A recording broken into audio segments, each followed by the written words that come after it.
foco, né, em resultados que atendam às necessidades, como já foi dito, do seu cliente, que é o próximo da linha, ou aquele que está lá fora da empresa, que compra o teu produto final, paga a conta e faz com que a empresa sobreviva. Então, se isso está tudo direcionado para a satisfação do cliente, o desempenho num programa de participação de resultados, que é um reconhecimento por todo esse trabalho, ele vai estar coerente e o sistema de padronização vai auxiliar nesse sentido, para que você atinja as suas metas previstas lá no PPR.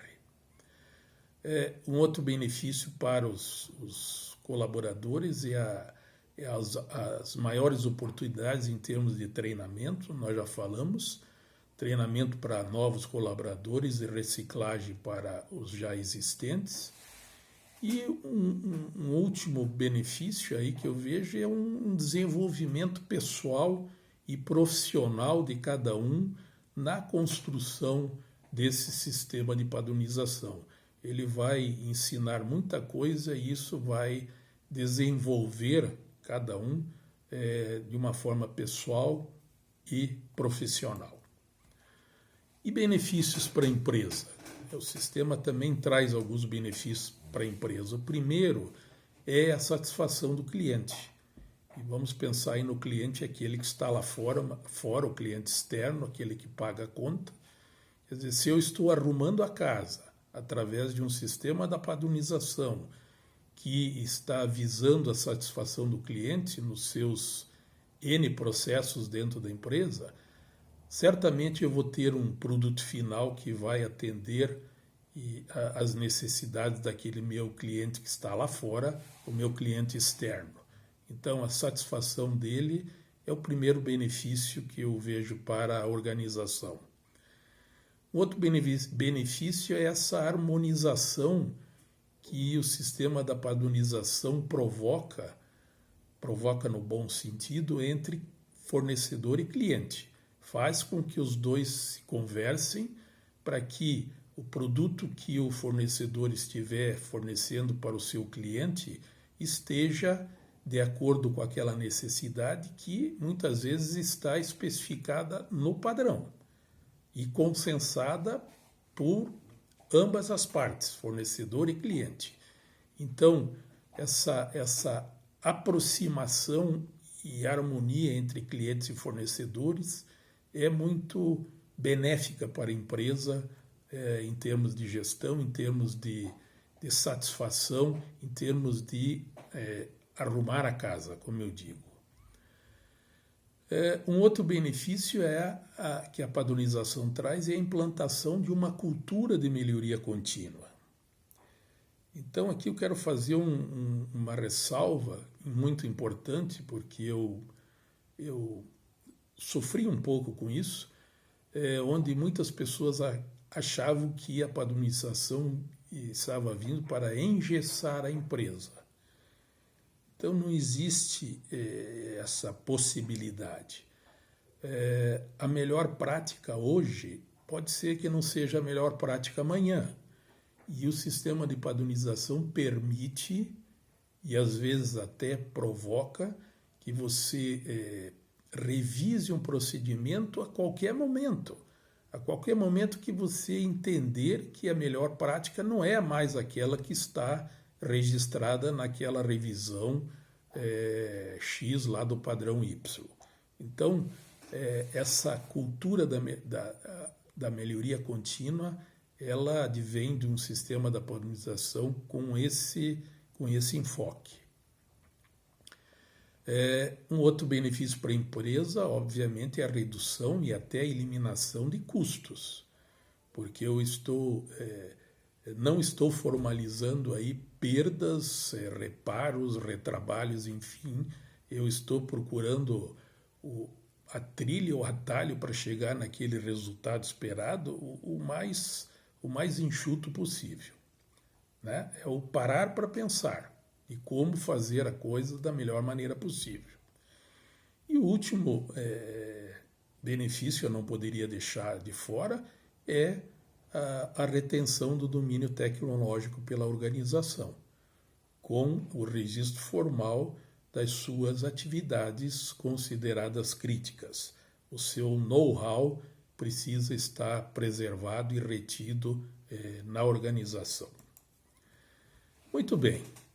Dito isso, vocês devem ter observado que eu estou me referindo à padronização como um sistema, e não como uma ferramenta de gestão. E eu entendo que deva ser visto como sistema e tratado desta forma, porque se um sistema da padronização, que é o caso, for bem implementado, ele tem vida longa. Ao passo que uma ferramenta de gestão muitas vezes tem o seu momento e depois ela é esquecida. Então, o sistema de padronização, eu vou colocar agora para vocês toda a estrutura que eu entendo que precisa existir para que esse sistema traga os resultados esperados, faz com que ele tenha um início aí, a sua implementação, mas não tem um fim, porque a cultura da melhoria contínua também não tem fim. Ela está aí desafiando a todos nós, todos os dias, a toda hora. Então, portanto, um sistema de padronização, para que traga os resultados esperados, ele requer alguns requisitos aí que eu gostaria de passar para vocês. O primeiro seria uma estrutura de documentos bem desenvolvida, ou seja, essa estrutura define os tipos de padrões que determinado sistema da padronização exige ou seria interessante.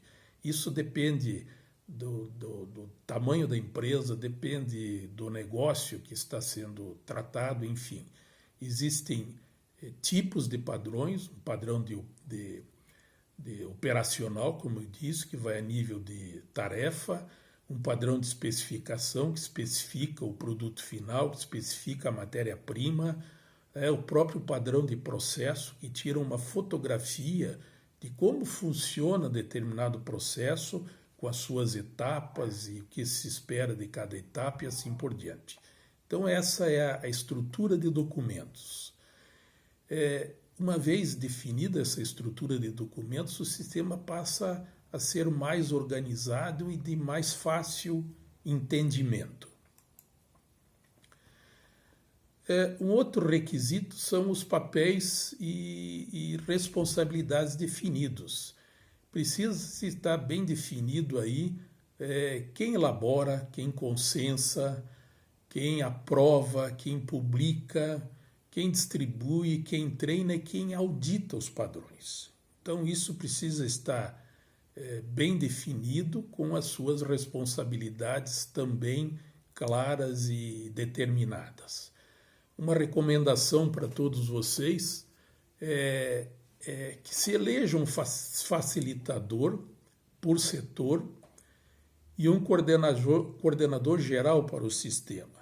Defina-se uma carga horária para que se dedique exclusivamente na implementação do sistema e na sua continuidade. Um outro requisito são as fases para a confecção de um padrão, precisam estar bem identificadas. Por exemplo, uma primeira fase é um planejamento. O que nós vamos padronizar? Ou o que vai ser revisado se o padrão já existir? Quem que vai fazer isso? Quem que vai elaborar? É o elaborador, juntamente com as pessoas envolvidas. Quem que vai consensar? Que é uma outra fase. Quem que vai aprovar? Geralmente é o gestor da área. Quem aprova, consensa. Quem vai publicar esse padrão? Quem vai distribuir esse padrão? Quem vai treinar esse padrão e quem futuramente vai auditar se esse padrão está sendo seguido corretamente ou não. Isso precisa estar bem identificado para que o sistema funcione de uma forma adequada. E por último, o último requisito é a distribuição e controle de padrões precisa estar implementada. Quer dizer, como é que eu vou distribuir os padrões que foram publicados, validados dentro do sistema? Como é que eu vou disponibilizar isso para as pessoas? Como é que eu vou controlar o que são padrões válidos e padrões obsoletos? Enfim, hoje existem softwares já preparados para tudo isso, tudo em meio eletrônico, onde existe até uma interação entre esses protagonistas, elaborador, consensador, aprovador. Essa integração toda ela feita em meio eletrônico facilita muito a gestão desse sistema. E esses requisitos que eu acabei de citar, seria aconselhável que eles fizessem parte de um manual do sistema da padronização, que seria o guia maior aí para que todos pudessem seguir o passo a passo sem nenhuma dificuldade ou desconhecimento. Para finalizar, aí 2 dicas que eu quero deixar para vocês para que tenham sucesso na implementação de um sistema de padronização. Então, a primeira dica é que a padronização não deve ser imposta por algumas pessoas. Isso não funciona. Não adianta 3 ou 4 pessoas dentro de 4 paredes criarem um padrão operacional, por exemplo, e levarem lá na área industrial e determinarem que a determinada tarefa deva ser executada daquela forma. Isso é uma maneira imposta de se fazer, quer dizer, é contra tudo aquilo que eu já falei até agora, da participação, do consenso daquelas pessoas que executam determinada atividade.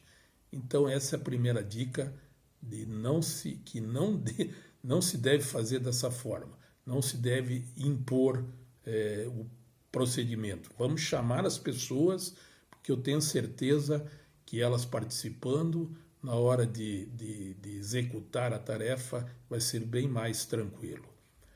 A outra dica é a participação, volto a frisar, a priorização. Não vamos padronizar tudo que existe dentro da empresa, e sim aquilo que é domínio tecnológico da empresa, aquilo que é crítico para os seus resultados, e de uma forma espontânea, quer dizer, as pessoas precisam comprar essa ideia, entender que a padronização está aí para beneficiar a todos, para ajudar no dia a dia, enfim, e desenvolver, inclusive, como eu já disse, as pessoas tanto pessoalmente como profissionalmente.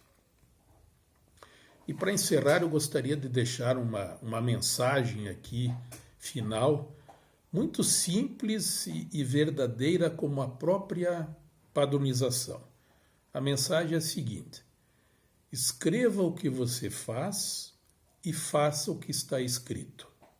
É simples assim mesmo. Bem, o conteúdo desta palestra, assim com os meus contatos, foram disponibilizados aí para a coordenação do Congespa e, por favor, quem tiver interesse, entre em contato com a coordenação que vocês vão ter esse conteúdo, inclusive um pouco até mais detalhado.